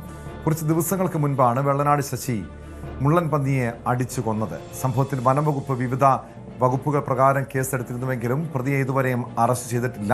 ശശി ഒളിവിലെന്നാണ് വനംവകുപ്പിന്റെ വിശദീകരണം. തിരുവനന്തപുരത്ത് നിന്ന് അരുൺ മോഹൻ ചേരുന്നുണ്ട്. അരുൺ മോഹൻ, ഈ സംഭവമുണ്ടായി ദിവസങ്ങൾ കഴിഞ്ഞിട്ടും പ്രതിയെ ഇതുവരെയും വനംവകുപ്പ് പിടികൂടിയിട്ടില്ല. പ്രതിഷേധവുമായി UDF രംഗത്തെത്തിയിരിക്കുന്നു. ഒരു രാഷ്ട്രീയ ആയുധമാക്കുകയാണോ UDF ഈ വിഷയത്തെ? തീർച്ചയായും അങ്ങനെ തന്നെ നമുക്ക് വിലയിരുത്താം. കഴിഞ്ഞ ആഴ്ചയായിരുന്നു ഈ പറയുന്ന വെള്ളനാട് ഗ്രാമപഞ്ചായത്ത് പ്രസിഡന്റ് കൂടിയായ വെള്ളനാട് ശശി വെള്ളനാടിലെ ഒരു വീട്ടിലെത്തിയ മുള്ളൻ പന്നിയെ ഇരുമ്പ് ദണ്ടുകൊണ്ട് അടിച്ച് കൊല്ലുന്ന പുറം ലോകം അറിയുന്നത്. ഇത് സമൂഹ മാധ്യമങ്ങളിലൂടെ ഈ ദൃശ്യങ്ങൾ പുറത്തു വന്നതോടെയാണ് ആ വിഷയം വനവകുപ്പ് അറിയുന്നതും തുടർന്ന് കേസെടുക്കുന്നതും നടപടിയിലേക്ക് എത്തുന്നതും.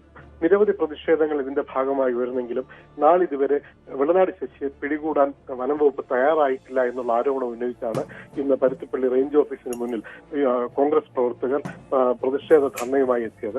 അവർ പറയുന്നതനുസരിച്ച് ഈ പറയുന്ന വെള്ളനാട് ശശിയെ ഭരണകൂടത്തിന് പേടിയാണ്, അതുകൊണ്ട് മാത്രമാണ് അയാളെ അറസ്റ്റ് ചെയ്യാത്തത്. കഴിഞ്ഞ ഏതാനും ദിവസങ്ങൾക്ക് മുമ്പ്, ഈ സംഭവം നടന്ന ഏതാനും ദിവസങ്ങൾക്ക് മുമ്പ് ജില്ലാ പഞ്ചായത്ത് യോഗത്തിൽ ഉൾപ്പെടെ മണിക്കൂറുകളോളം പങ്കെടുത്ത ഈ പറയുന്ന തിരുവനന്തപുരം ആസ്ഥാനത്ത് മണിക്കൂറുകളോളം ഉണ്ടായിരുന്ന ഈ പറയുന്ന വെള്ളനാട് ശശിയെ പിടികൂടാൻ വനം വകുപ്പ് തയ്യാറായില്ല. ഈ വിവരം അറിയിച്ചിട്ട് പോലും അതിനെ നിസ്സാരവൽക്കരിച്ച് കളയുകയായിരുന്നു എന്നുള്ള ഗുരുതരമായ പല ആരോപണങ്ങൾ ഉന്നയിച്ചുകൊണ്ടാണ് ഇന്ന് ഈ പറയുന്ന കോൺഗ്രസ് പ്രവർത്തകർ ധർണയുമായി എത്തിയെന്നുള്ളതാണ് നമുക്ക് മനസ്സിലാക്കാൻ കഴിയുന്നത്. അല്ലെങ്കിൽ എന്തായാലും അടിയന്തരമായി ഇദ്ദേഹത്തെ പിടികൂടണം, അറസ്റ്റ് ചെയ്യണമെന്നുള്ള നിലപാടിലാണ്. നേരത്തെ സൂചിപ്പിച്ചതുപോലെ ഇലക്ഷനാകുമ്പോൾ തീർച്ചയായും ഇതൊരു ആയുധമാണ്.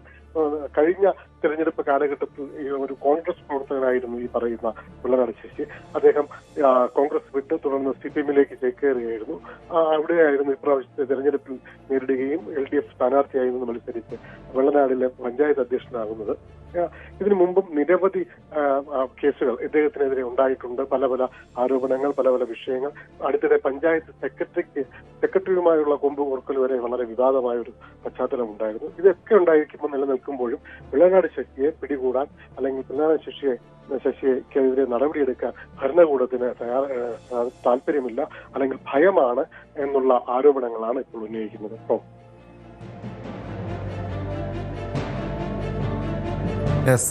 വ്യക്തമാണ്. അരുൺ മോഹനാണ് വിവരങ്ങൾ നൽകിയത്. തിരുവനന്തപുരം വെള്ളനാട് മുള്ളൻ പന്നിയെ കൊന്ന സംഭവത്തിലാണ് പഞ്ചായത്ത് പ്രസിഡന്റ് വെള്ളനാട് ശശിയെ ഇതുവരെയും വനംവകുപ്പ് പിടികൂടാത്തത്. ഇതിനെതിരെ പ്രതിഷേധവും ശക്തമാകുന്നുണ്ട്. സ്പോട്ട്ലൈറ്റ് പൂർണ്ണമാകും. നമസ്കാരം.